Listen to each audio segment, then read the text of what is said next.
This is another type of deciduous shrub, Stu. This is a potentilla, and it blooms on wood that grows in spring, and then it'll bloom towards the first part of June and then continually through the summer. So when we hear the term new wood, old wood, and what the plant is blooming on, that has to do with whether it was last year's wood or if it's this spring's wood.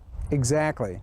This blooms on wood that grows the same season. When they bloom on old wood, they bloom on wood that is produced the season before. The buds are already set, and they're the ones that'll usually come out in early spring up until the end of May.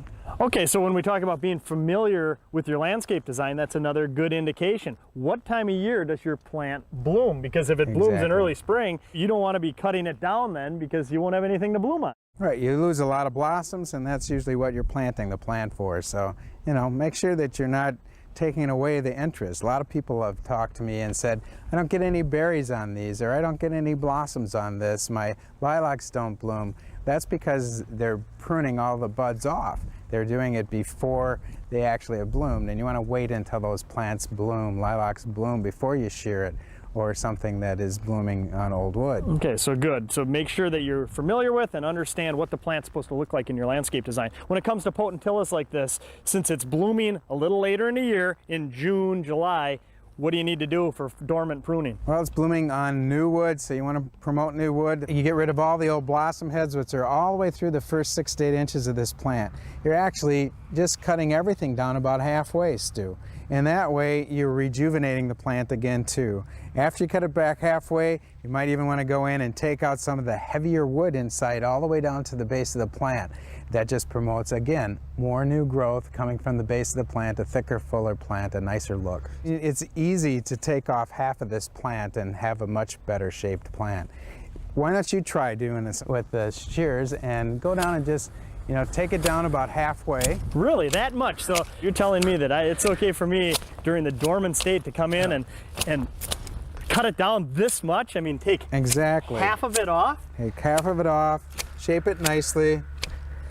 And again, like you've demonstrated on some other plants, kind of bring it around like this. I mean, you don't want to expose the bottom. Start from the top, get your height established, and then go down to the sides with a nice mounded look instead of something that's severely chopped into the plant here, which just shows the bareness of the bottom of the plant. Now I notice that this tree is kind of growing into the potentillas. Is that meant to be in the landscape design? Well, it is actually. This is kind of a foregrounding for the tree from this direction. It gives a little space underneath the space that the tree takes up too as well in regards to color and interest through the year.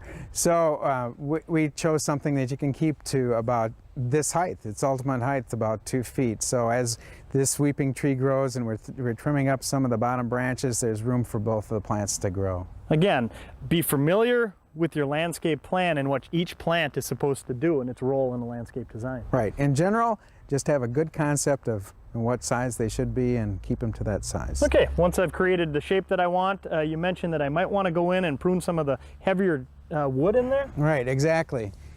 This is not renewal pruning, but when we talk about that, it would be even heavier pruning.